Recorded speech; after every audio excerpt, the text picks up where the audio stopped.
Hey, welcome back to Dad Read This. One month later. After a short hiatus, we've decided to come back. I don't want to say that it's anyone's fault, but if we're placing blame, I guess I would be the person because we haven't really followed up. Since I won our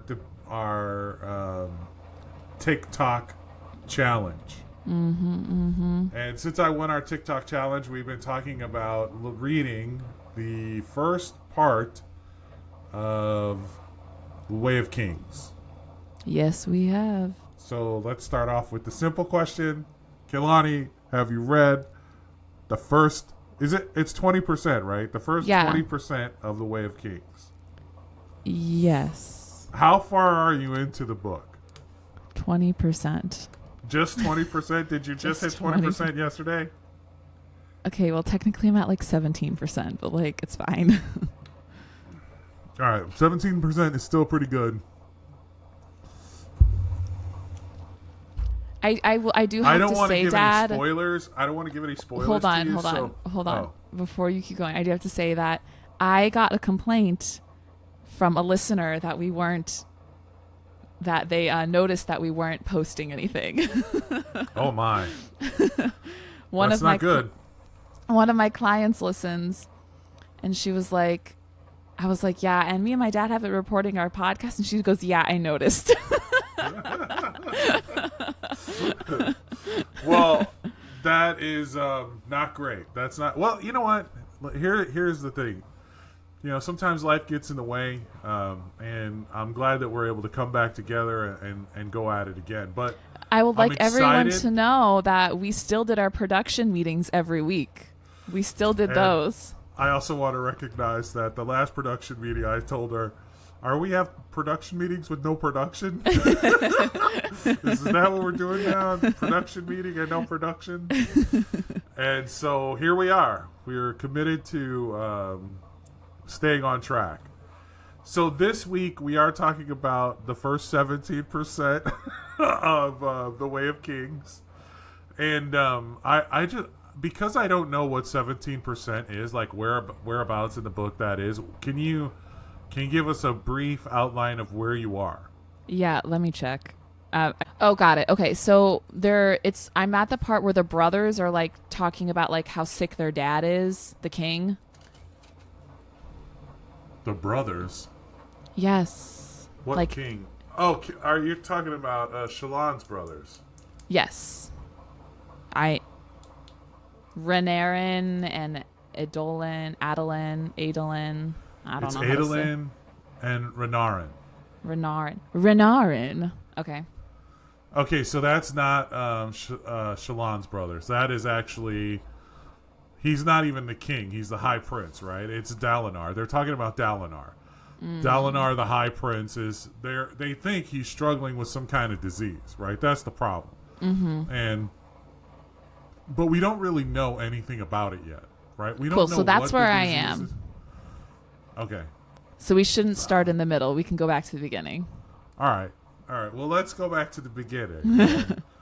As everyone knows, the beginning is Zeth Valano.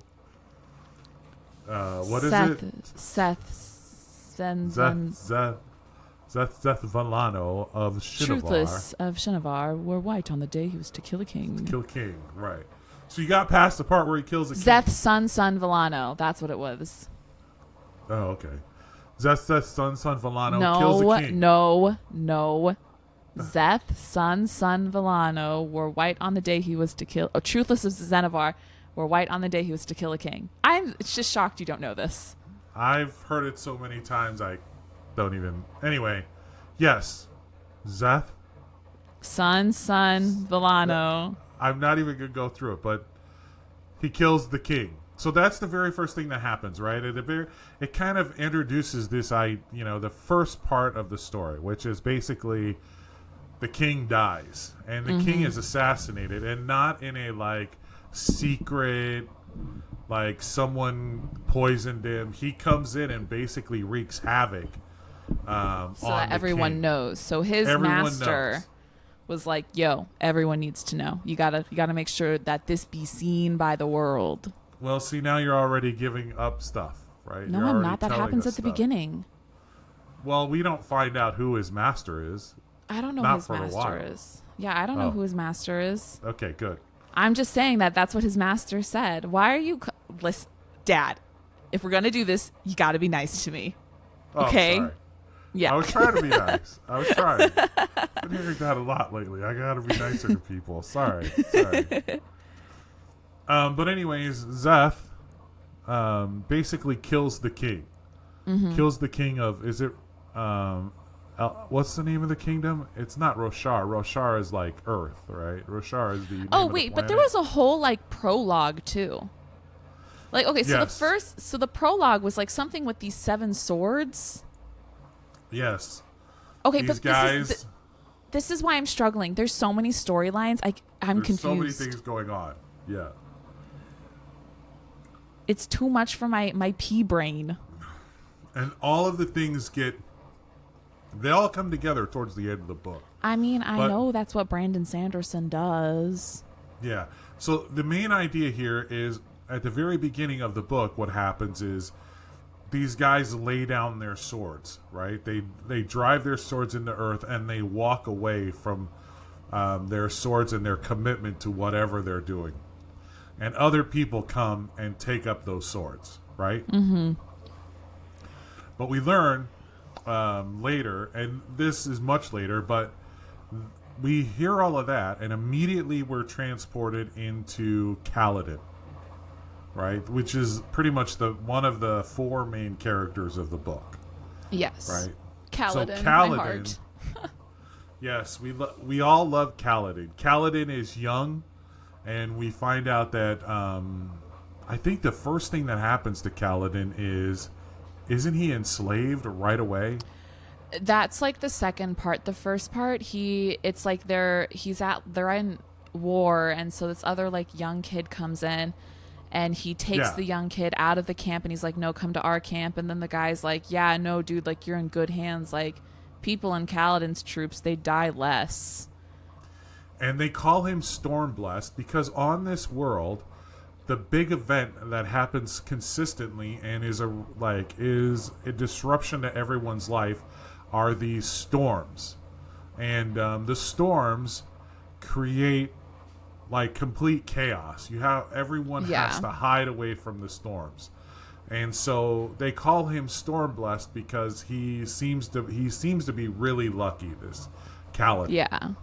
And the first thing we learn about him is he really cares about protecting these young soldiers, right? We don't know really why he cares about protecting these young soldiers yet, but we know that young soldiers are very vulnerable to death at war, so he always takes them under his command, and he protects them, right? Like, Yeah. right away, you get the sense that, his sergeant basically makes sure that the person that they get, the young person, I mean, most times these young people would be cannon fodder, but this young person gets basically protected by the rest of the squad while they do all of these attacks.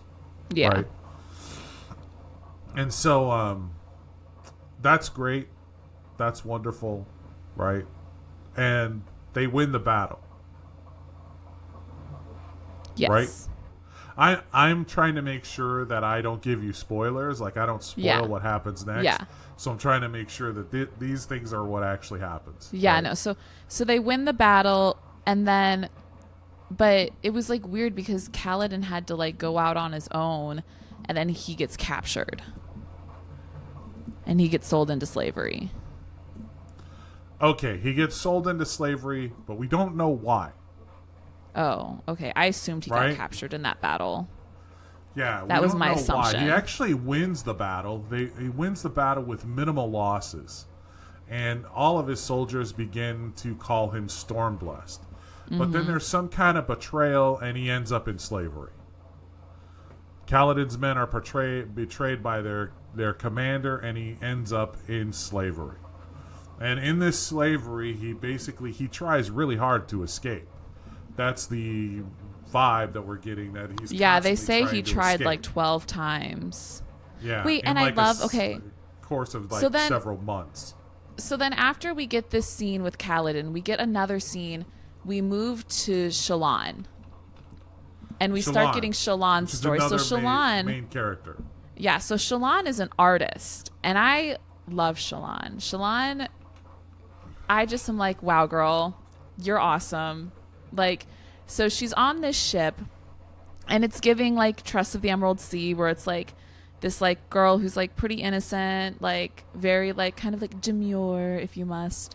And then all of these Demure. pirates who are like with these sailors' mouths and like are a little vulgar, and she's like putting them in their place, and like she's like catching on with kind of like their slang and being more open, and having grown up with so many brothers, like that was like, you know, kind of like what she was used to. And so everyone was so shocked when she was like, oh no, I know how to do this. Like, I know how to talk to you guys. I grew up with 4 brothers. Yeah, and the thing is like when we're talking about her, what we're really saying is that she becomes quite witty.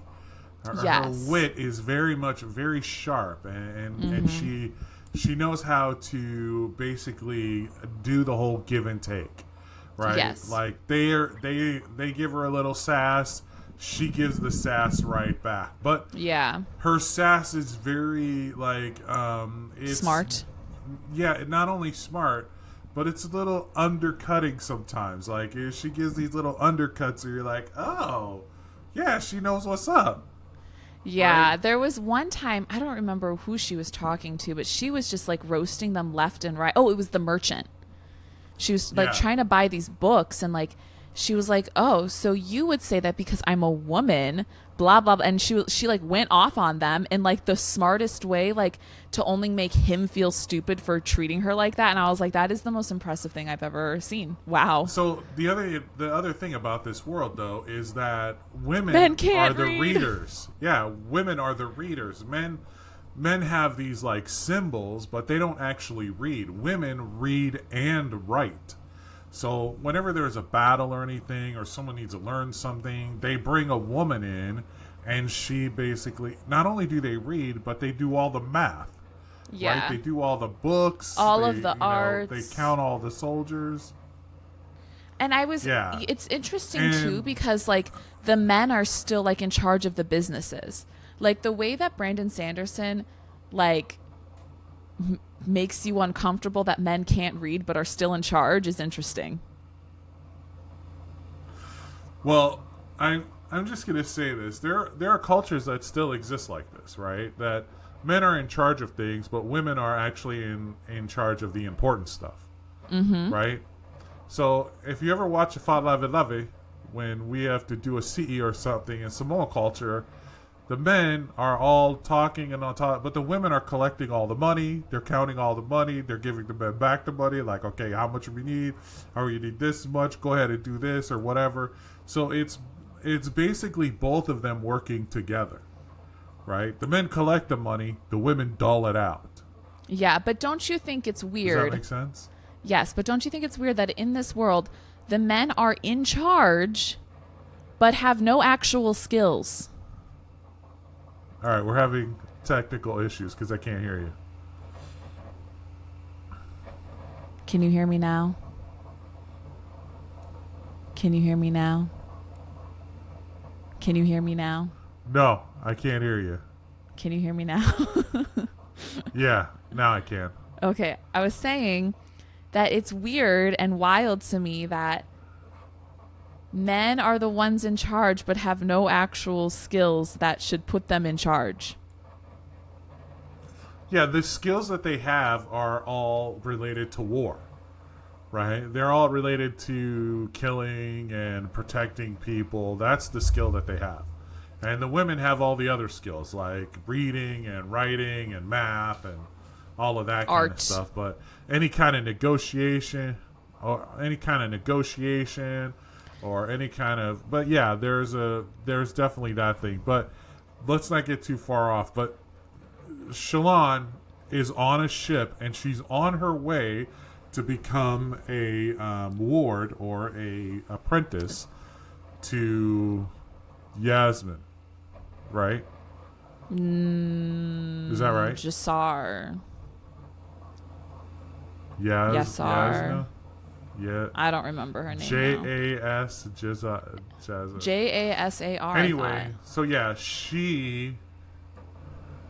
yeah, Yasna.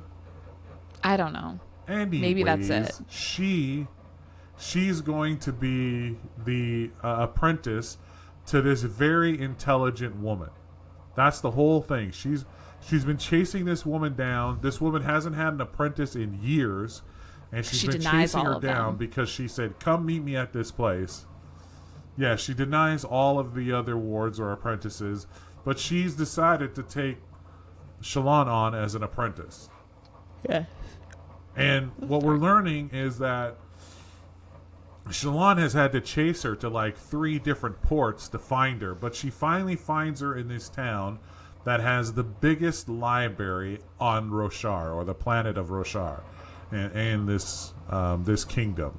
And so she finds this king, and the king is in desperate need, right? Yeah. Did you get that far, where the king has a desperate need?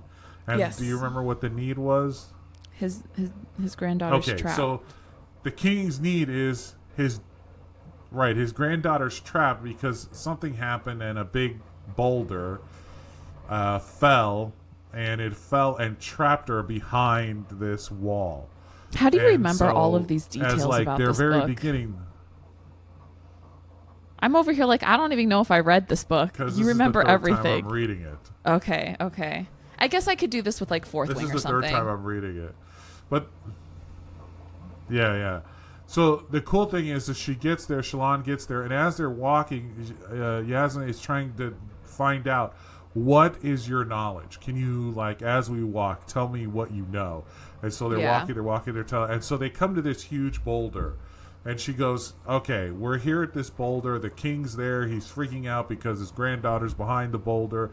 And they need to remove the boulder. And Yasna has this a soul. I forget how they call it. A soul stone. A soul stone catcher that can change things. Yeah, soul stone. Yes. So, I think it's soul stone. But she has this soul stone that she could change material, from one thing to another. And so she's like, one of the first things she asks her is, hey, how would you measure the weight of the mass of this stone? And Yasna goes, well, the king is here, and the king and his men have been standing over this trying to figure out how to get through. If it was me, I'd just ask the king. And Yasna goes, that is a great answer. That means we're going to spend less resources trying to figure it out. King, what is the mass of the stone? And the king rattles it off like it's blah blah blah blah blah, and it's another one of those times where Shalon shows her intelligence of using resources that are readily available without actually having to try and prove how smart she is, right? Yeah.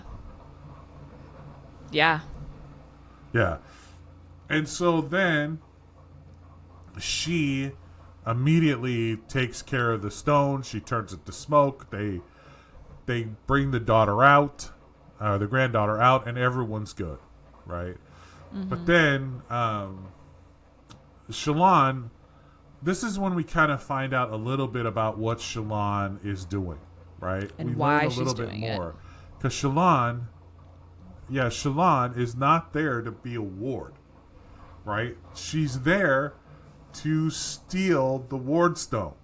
She needs that ward stone because her father has a ward stone, but his ward stone is broken, right? And so what she wants to do is she wants to steal Yasmin's soul stone so that she could take it back home. Soul stone, so she could take it back home, and her family could use it and continue because her dad is dead. Now, nobody knows her dad's dead, right? Nobody knows what happened to her dad.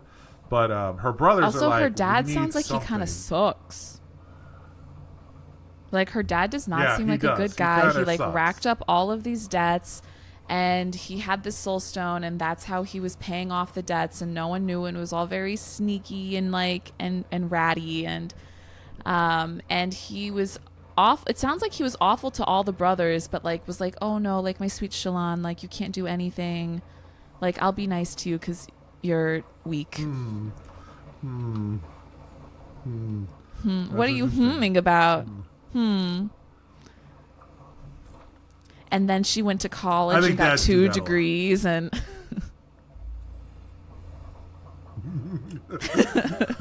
Interesting. All right. So the great thing about this story, though, is it goes back and forth. It goes back and forth from Shalon's situation to Kaladin's situation. And while this whole thing is happening with Shalon, we go back to Kaladin, and we find Kaladin traveling in a caravan of slaves. Mm-hmm.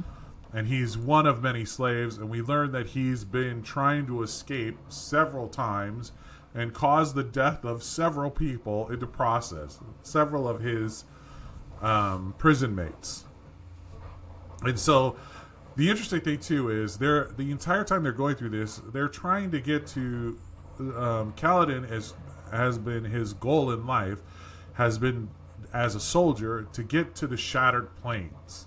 Yeah. This place where there is a war, where the king that died at the beginning, they are trying to avenge the king's death in this war. Yeah. That's the whole point of the war. So he wants to go to the Shattered Plains to participate in the avenging of the king. Mm-hmm. Right? Yes. And so, So it's getting very, like, it's very interesting. And from Kaladin's point of view is he kind of feels like he can't go on. He can't continue to fight.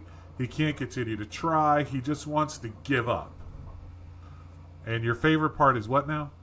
The little like sprite, the little wind sprite or whatever that he hangs out with, that like can all of a sudden, the spren, as Brandon refers to it as, but it's a sprite.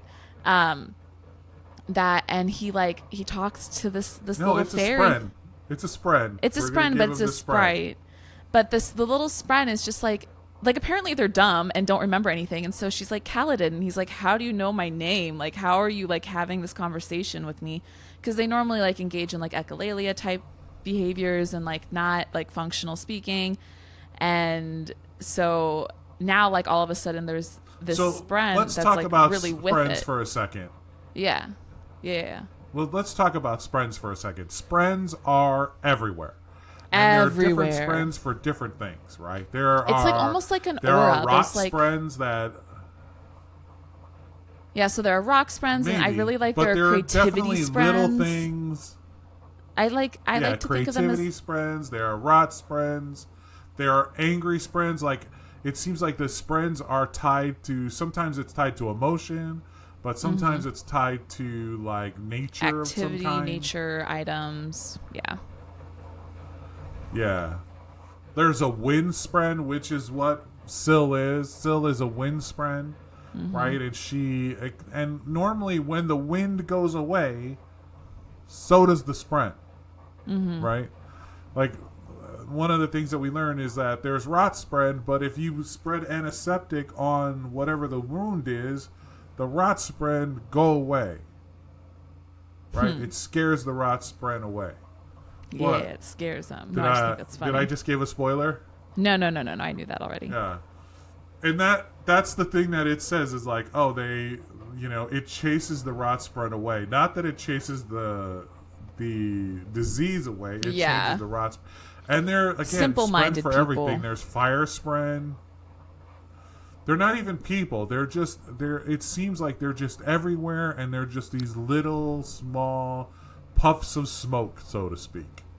Yes. Puffs of spirit. But I really... Syl has started messing with Kaladin. Yes. And when I say that, what I mean is she's around Kaladin more, right? She's there with him all the time. Yeah. Besties. And that's unusual because Spren don't normally stay around, right? And so the interesting that happens is she actually remembers Kaladin's name, which Spren don't normally remember people's name. And the other thing that's interesting is she doesn't appear to everyone. She just appears to Kaladin. right? So everyone, like, not everyone can see her at all, or she's only hanging with him. Because in my picture, I just pictured Not she was everyone only can see hanging her with at him. all. Okay.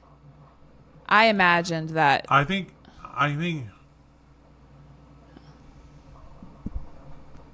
You imagined what? I imagined that, like, that everyone could see her, but she was just so tiny. She was only hanging out with him, and so no one really bothered to notice. Yeah. Yeah. The other thing that's interesting is nobody, like, they don't even know each other's names, right? They're all packed up together, but they don't know each other's names, Yeah. right? Yeah. So then what happens to Kaladin? What happens next to Kaladin? He gets sold. So, like, they go to, like, a little area where they sell slaves, and he gets sold, and then he ends up being a bridge runner. Oh, no. He's Yeah. the guy, there's a storm, and a guy gets sick, and he's, like, super mad because he is like, hey, if you do this, he'll be fine. And then the person's like, no, just kill him. And so they killed him, and Kaladin was like, literally could have saved him, you asshat. Like, what are you thinking? Yeah, so that's an interesting thing. And the thing that saves him is you give him just this little bit of this weed. You crush up this weed, you give it that, and give him 1 extra cup of water, and he'll recover in a few days. Yep. That's basically what they tell him. They're like, no, he's too sick. He might die. And so they end up killing him. Kaladin gets really frustrated with that. He's furious. But then the slaver, yeah. The other thing that's interesting, too, is Kaladin has 2 brands. He has a slave brand that goes across his forehead that indicates he's a slave. But then he has another brand that is called a sash brand that basically says he is a dangerous slave, right? Because he keeps trying to escape, and he keeps getting people killed in the process of getting people trying to escape. And so he has these 2 brands on his forehead. And that also is not great for him because it identifies him. So when they finally get into the Shattered Plains, they, like you said, they find a slave trader. And the slave trader is like, hey, we'll take all of these guys. They do all the negotiation. And they finally buy Kaladin. And they put him in Bridge 4. And so when he goes to Bridge 4, you don't know what it is, but basically it's these guys who carry these bridges across these shattered plains where they're like, it's kind of like the Badlands. Like in my mind, I think of it as the Badlands, where there's all of these plateaus, but in between each plateau is this huge crevasse or these huge canyons. Like canyons, yeah. Yeah, and so they're carrying these bridges so that the army can get across those canyons and get across to where the actual part of the war is fought. Mm-hmm. And then you find out they're actually not fighting a war. What they're doing is they're battling over these gem hearts. Right? You know about gem hearts, right? No. Okay. But I think I feel like I should, because so the part. Go ahead.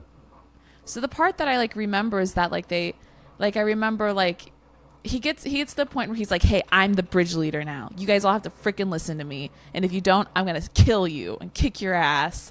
That's the part that I got to. So if that happened before then and that information was revealed before then I simply just forgot it. Okay. Could have known that. It might not have been revealed before that, but what we do know is that when they're running, what they learn is Bridge 4 is not a great bridge to be on. They have the highest mortality rate. People keep dying on Bridge 4. And not only that, but they gave him the special spot where everyone gets shot at. Mm-hmm. And they basically have to carry these bridges, and there's an army on the other side that are shooting arrows at them, trying to kill them before they set these bridges and allow their army to pass over. Yeah. That's actually part two. Part one is it takes a long ass time to get to where the other army is, right? So they have to keep carrying the bridges. They get to a plateau. They lift the plateau. They carry it to the other side. They drop the bridge. They cross the bridge. They get to the other side. They do the whole process over and over and over again until they get to where the battle is. And then from there, once the battle is over, they got to carry all that crap back, right? And so it's very difficult and tiring. Very. So at the end of each one of these runs, everyone is exhausted. Mm-hmm. I mean, they are just, it's killing them, to do this. But the next day, after his first bridge run, Kaladin, he starts to think, this isn't going to work for me. I'm done. I just, and the only relief these bridgemen are given is the opportunity to throw themselves off of one of the plateaus into the canyon and die. And they all kind of know that their lives are pretty much over. They're in the worst part of the military. And, the one relief they give them is they allow them to go and kill themselves if they want to jump off the side of the mountain kind of thing. Yeah. And the thing is before they go, they have to check in and go, all right, I'm done. I'm going to go to this thing. And so Kaladin starts to go, and his guy is like, hey, before you go, take off the shoes, take off the leather vest. Someone else can use those, and we'll let you go die. Yeah. Right? And so he takes off the shoes, So he takes off morbid. the vest, and he goes stands at the edge of this, cliff. Yeah. And he starts thinking about ending it all. Mm-hmm. And he actually is met there by the Spren Syl, by this wind Spren Syl. And Syl's like, what are you doing? And he's like, well, I've just about had enough of this shit. Life sucks. I can't save the people I want to save, and everything's going wrong, and I just can't keep doing it. I had this great life, and it's so terrible, and I'm gonna throw myself off. And Syl kind of talks him out of it. Like, Syl kind of says, hey, maybe don't die. Maybe you can save some people if you just try. Try to save these people. And he's like, why do I want to save these people? All these people are dead anyways. And then she says to him, well, if they're dead anyways, then saving a few of them won't matter. They're dead anyway. If you save one or two of them, you've done a huge service to everyone because they're all dead anyway, right? Yeah. And so Kaladin, he reluctantly, but he makes the decision, I'm going to go back and save people.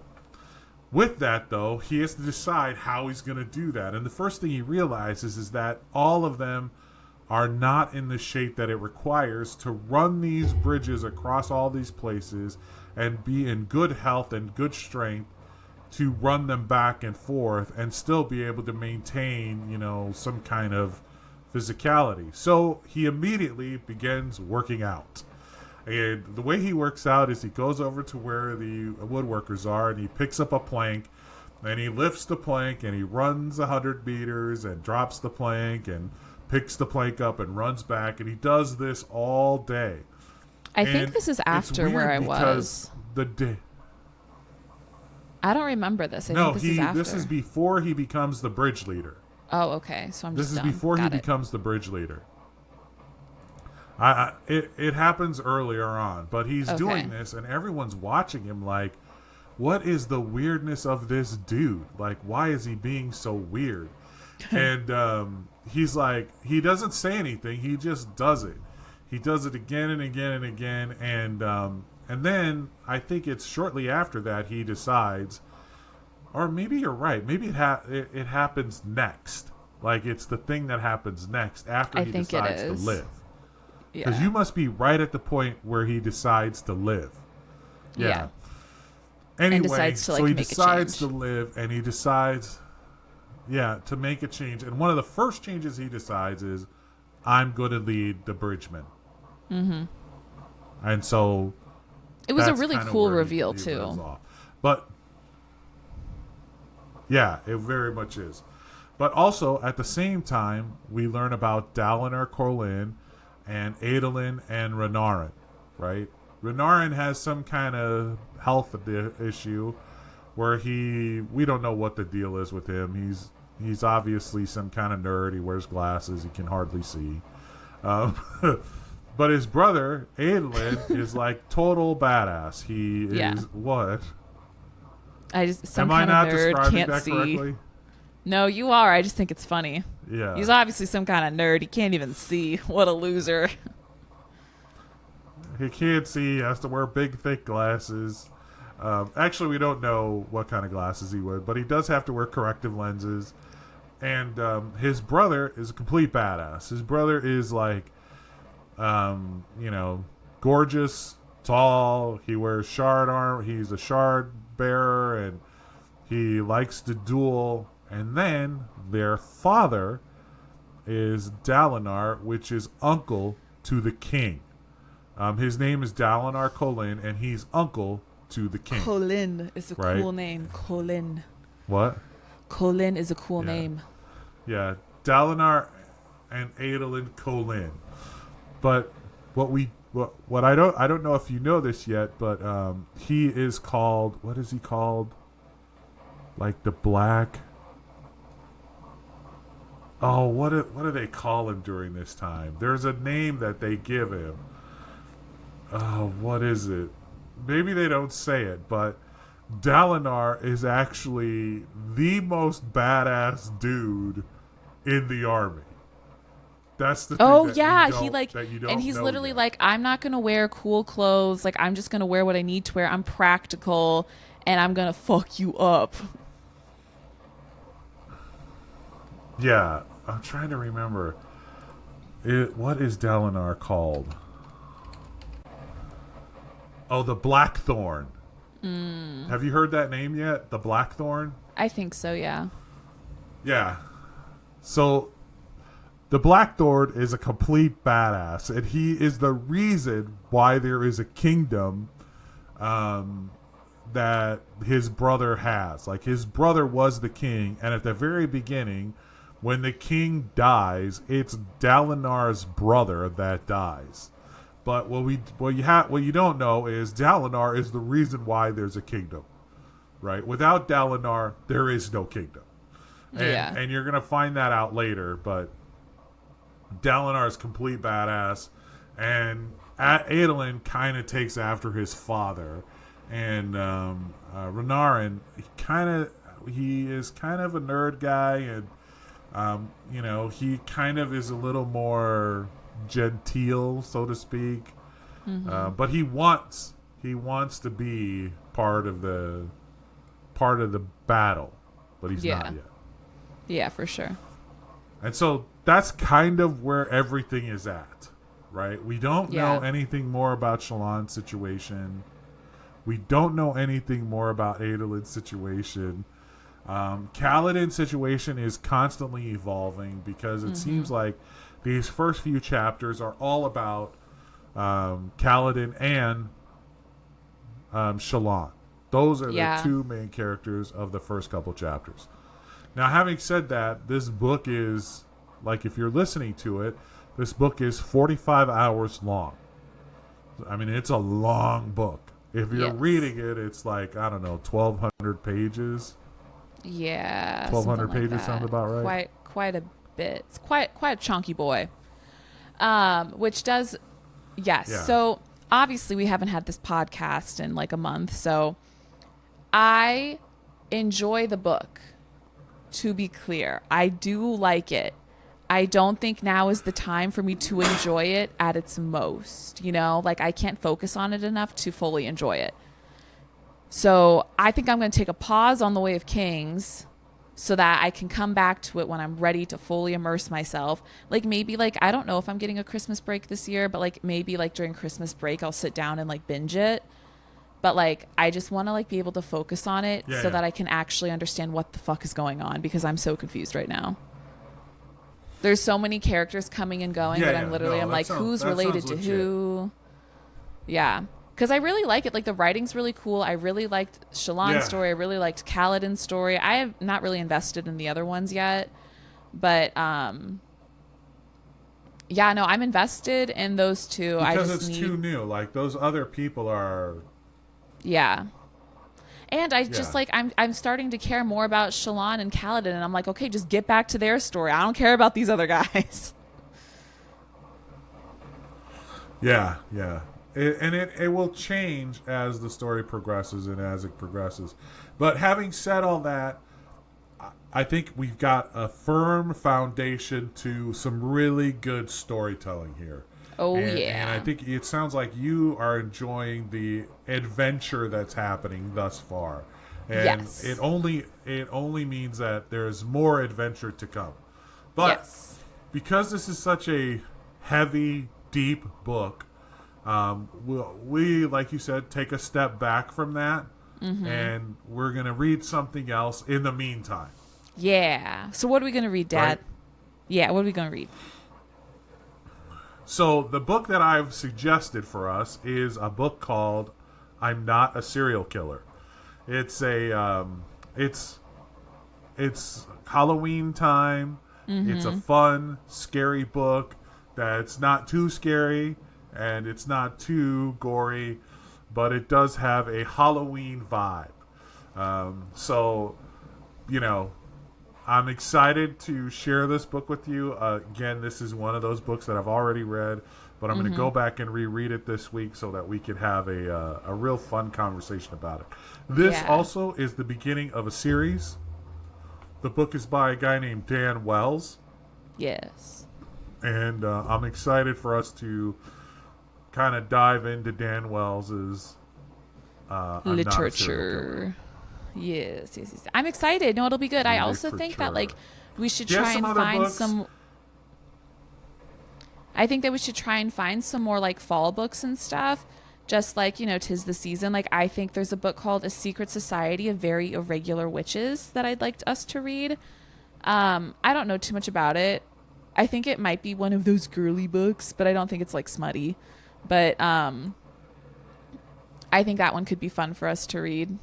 It's like a cozy fantasy. So after we read the serial killer, we can try a cozy fantasy. I love it. I think that's a great option. But And maybe we can have Tammy on. Maybe Tammy wants to read can't it with wait us. to. Yes, Cozy Witches. Yes, Dad. A Secret Society of Very Okay. Irregular Yeah, Witches. Yeah.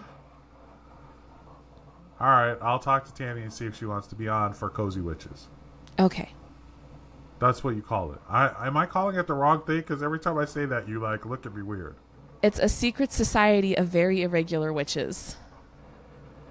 Is what it's called. So there's not Cozy Witches at all. It's Secret Society. No. Of But irregular witches. it's a cozy fantasy. Gotcha. Yeah. All right. So that sounds perfect, and I'm excited that we're back on track to continue to deliver our wonderful podcast to the universe. So thanks for coming back and listening to part 1 of The Way of Kings, and I feel like part 2 may be a few months off, Yeah, I'd agree. right? Yep. I just want to point out I've already finished reading the book. Yeah, that's okay. I'm The Way of behind. Kings. I'm doing my best, okay? I can't read all day at work like some people.